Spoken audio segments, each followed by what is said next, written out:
There are forces hidden in plain sight, subtle, ancient, and potent.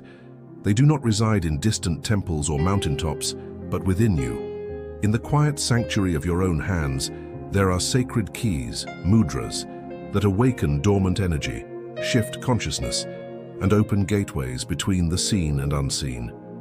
Not all mudras are gentle. Some carry vibrations so intense they were veiled, kept away from casual seekers. These are the forbidden mudras, not because they are evil, but because they demand reverence. They stir the deeper layers of your being, calling forth energies that many are not yet prepared to hold. Used without intention, they may disrupt more than they harmonize. But used with presence, devotion, and deep listening, they transform. Have you ever felt that sensation in your palms, a tingling heat or a pulsing current? That is not imagination. That is energy responding to your awareness. The hands are extensions of your heart field, of your nervous system, of your spirit. Mudras, then, are not gestures. They are activations. They reprogram your frequency. They seal intention into matter. They summon archetypal memory coded in your very cells. As we step into this sacred territory, let us do so with humility. These are not tools to play with, but bridges to your deeper self. Each mudra we explore will invite a shift, some subtle, some undeniable. You may feel vibrations rise. You may face emotions surfacing from long-forgotten chambers. This is not entertainment. This is remembrance. Close your eyes now. Feel the pulse in your fingers, the wisdom in your bones. Something ancient is already awake in you. If these words have already touched your soul, subscribe to the channel and share in the comments. What vibration do you feel now within you? Now let us continue. Energy is not a passive field. It listens, it responds. It moves according to the quality of your attention and the precision of your intention. When your fingers form a mudra, they are not simply posing. They are whispering commands to the matrix of your being. The invisible architecture of your body shifts. You enter dialogue with subtle forces that existed before language, before time. Each finger represents an element: earth, water, fire, air, and ether. When you unite or separate them, you are orchestrating a silent symphony. The mudras you will learn here do not merely balance energy, they summon it. They awaken latent circuits. But they must be approached like wild animals, alert, powerful, and sacred, not to be tamed but to be understood.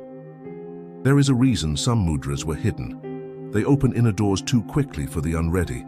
Imagine turning on a current of fire before you've laid the wires. Chaos follows. These forbidden mudras were preserved in silence to protect seekers from mistaking curiosity for readiness. But if you are here, listening, breathing slower now, you may already feel the resonance. You may already be remembering. Before we speak of the 7 mudras, feel the base of your spine. Place your awareness there and breathe deeply. The foundation must be stable before the tower can rise. Root yourself in presence. Let every gesture come from stillness, not from desire. These practices are not for acquiring power, but for surrendering to truth. In silence, energy speaks.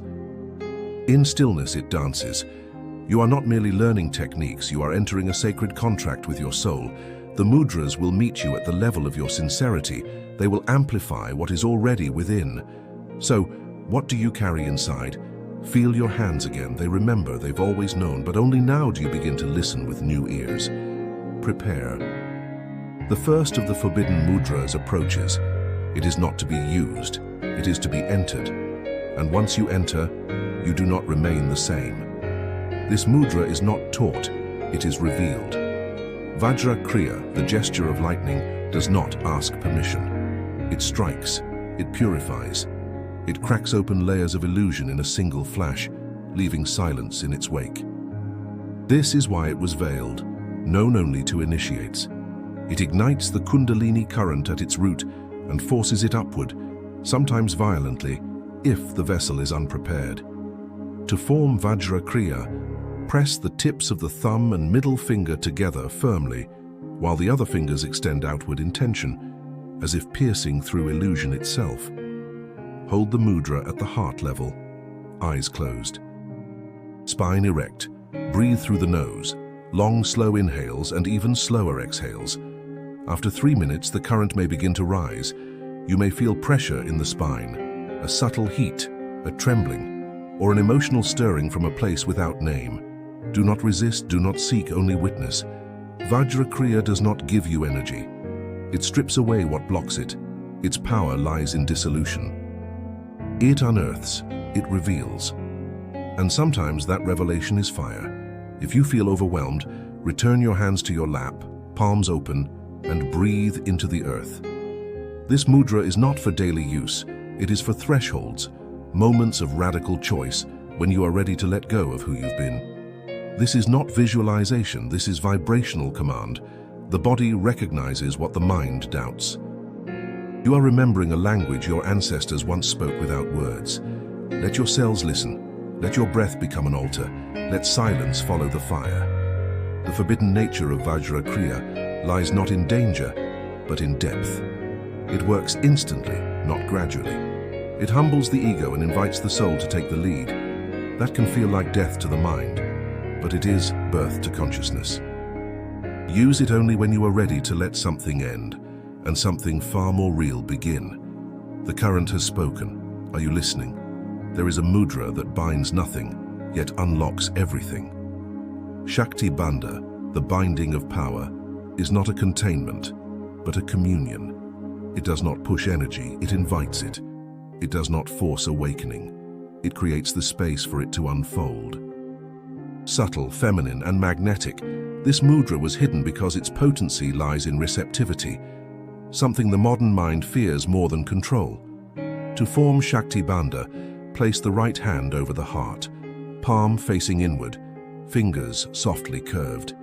The left hand rests just below the navel, palm open, facing the sky. The spine becomes the axis, the breath the rhythm, the hands the portals. Hold this posture for at least 5 minutes in complete stillness. In this mudra, energy descends. The mind quiets. The inner body begins to expand like a flower opening at dawn. Emotions may arise, not as chaos, but as offerings. Tears, memories, tenderness, all are welcome here. Shakti Bandha teaches that true power does not dominate, it surrenders, and through that surrender, commands. You may feel warmth in the womb space, a deep pulse in the heart. You may hear inner silence growing louder than thought. Do not try to interpret. Do not try to understand. Just remain. The power that moves here is older than thought.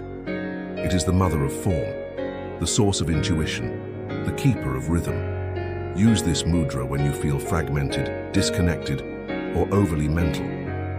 It will not stimulate, it will soften. It will call your scattered parts home, and in that homecoming, energy becomes whole again. This gesture is not for ambition, but for remembrance, not for seeking, but for opening. Shakti Bandha prepares the body as a temple. It invites grace to enter. And grace cannot be summoned, it can only be received. Are you willing to receive what has always been with you, quietly waiting behind the noise?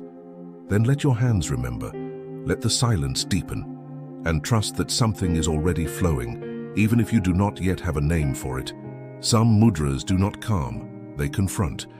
Kalabhairava, the fierce aspect of timelessness, arrives not as light, but as shadow that liberates.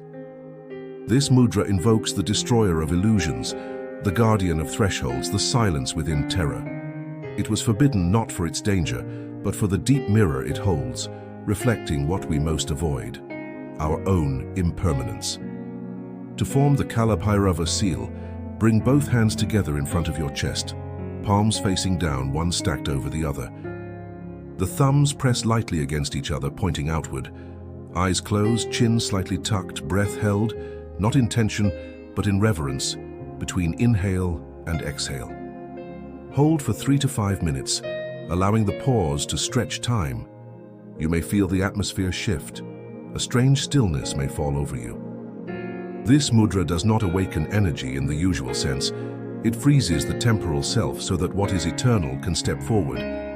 Some feel discomfort, some feel awe, many feel nothing at first, but later they dream, they remember, they feel time loosen its grip. Kalabhairava does not bring visions, He brings the absence in which vision arises. He strips away all that is not essential. If you are clinging to ideas of self, of path, of control, this mudra will shake them. Use it not to manifest, but to dissolve. It is a death that nourishes rebirth.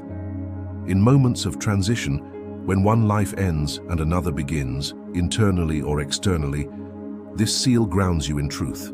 Not comfort, but truth. Not hope, but clarity. It teaches that all things pass, and that what you are beneath the passing cannot be touched. Do not use this mudra casually. Sit with it when you are ready to face what lies beyond your name, your story, your image, the one who watches from behind your eyes. To invoke Kalabhairava is to ask silently, what must die in me for the real to live? And in that asking, the false begins to crumble. Let it fall. You are not what crumbles, you are what remains. There is a mudra that does not stir the fire or still the breath, but opens the gates of divine perception. Hridaya Vyuha, the unfolding of the heart, is a gesture of sacred expansion. It was concealed because it makes the inner world too visible, too exposed for those still armored in the illusions of separation. This mudra does not awaken. You must already be awake to use it fully. It reveals.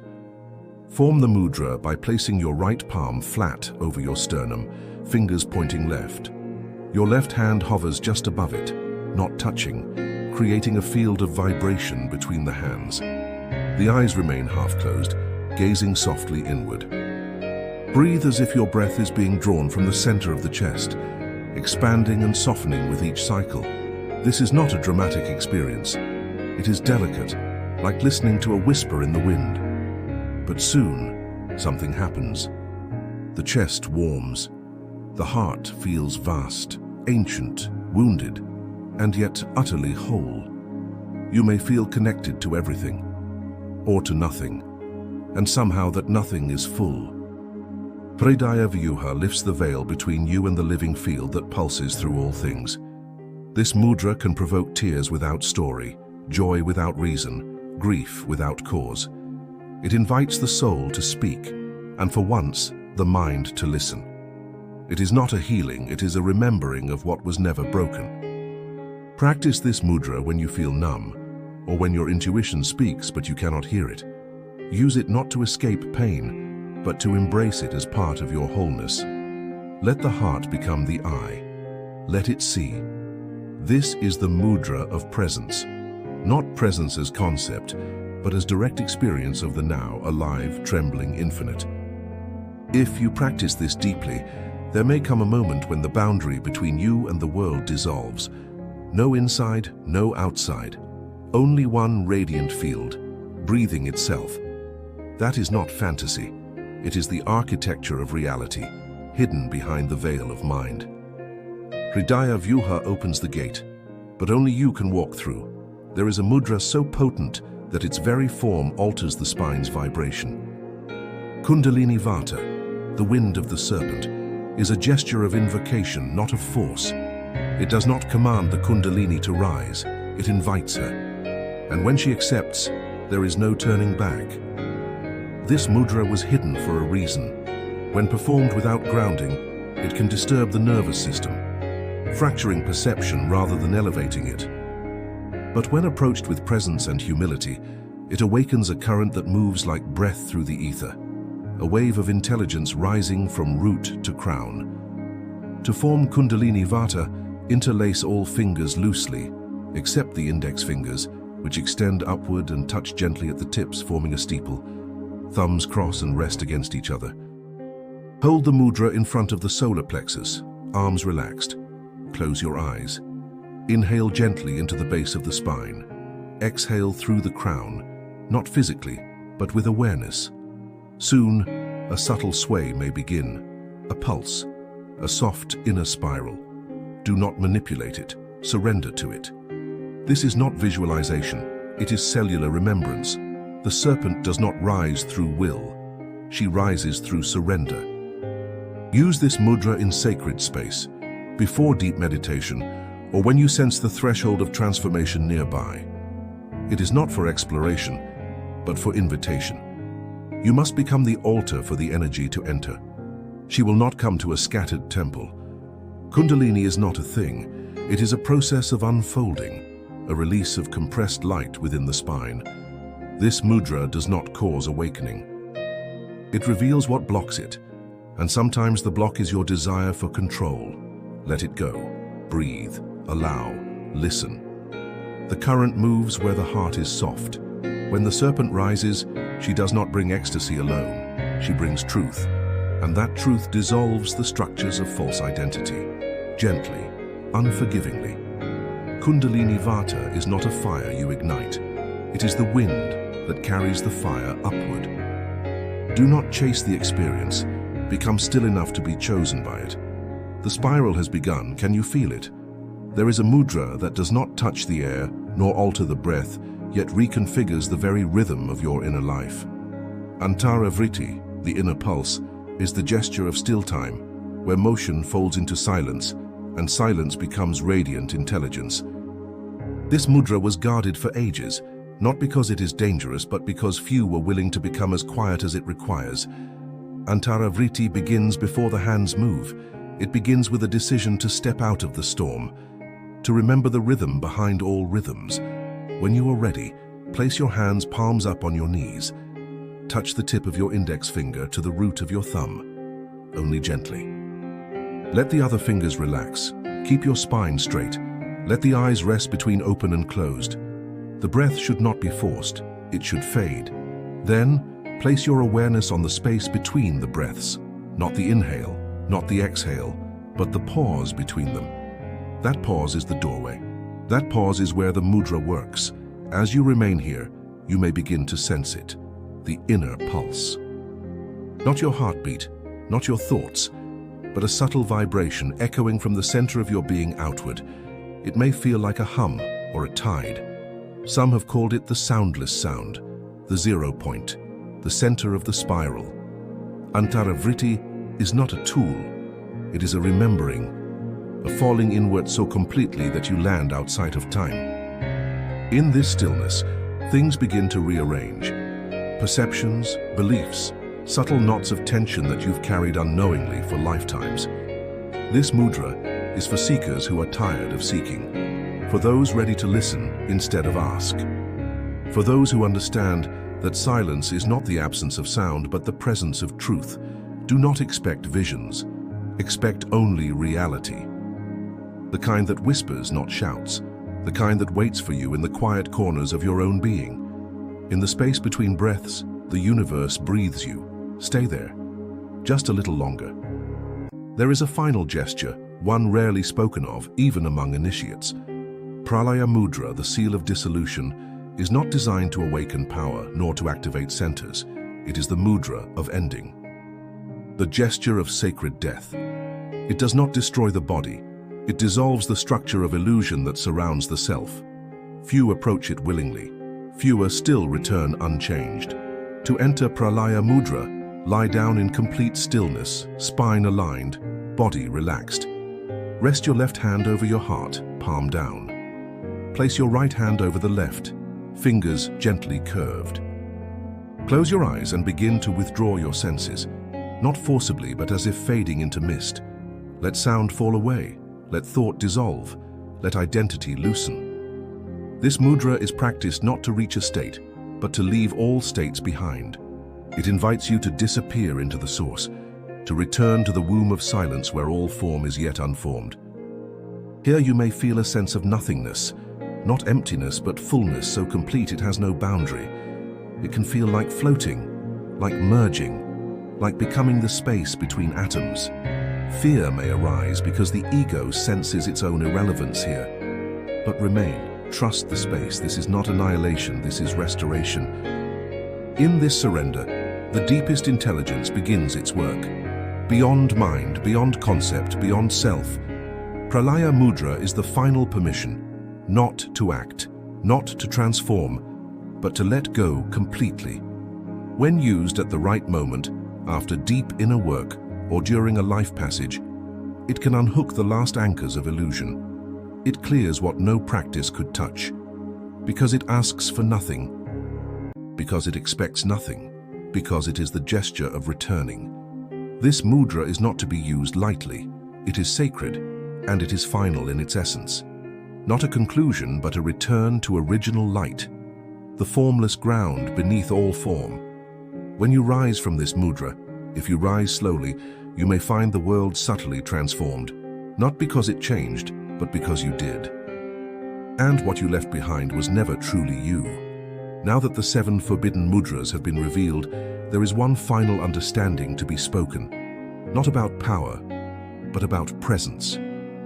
The hand is not simply flesh and bone. It is a portal, a mirror, a sacred interface between intention and manifestation. Through these gestures, you have not merely moved energy. You have remembered who you are beyond the veil of form. Each mudra we explored was a key, not to something outside of you, but to chambers within you, chambers long sealed by forgetfulness. These gestures awaken because they bypass language. They bypass belief. They speak to the architecture of your soul directly, reshaping what no thought could ever reach. But with such power comes sacred responsibility. These mudras must not become routine. They are not tools of productivity or performance. They are not meant to be mastered. They are to be entered with reverence and left in silence. To use them is to listen, to bow, to participate in the mystery with humility, not control. You may now sense the energy of your hands differently. You may feel heat, tingling, a sense of magnetic pull. These are not side effects. They are signals. Signals that you are no longer touching the world from the outside, but from the inside. You have become permeable to life. Honor what has shifted. Integration is not an act of thinking, it is an act of allowing. Let the vibrations continue beyond the mudra. Let them ripple into how you speak, how you walk, how you love, how you listen. Let every movement of your day become a continuation of the gesture. This is the deeper mudra, living as a vessel of quiet truth. And remember, what was once forbidden is now given. But only because you were ready. The gate would not have opened otherwise. Trust that. The hand remembers what the mind forgets. Return to these mudras only when called. And when you do, enter not with desire, but with devotion. The journey is complete. The circle is closed. But something ancient has opened inside you, and it will not close again.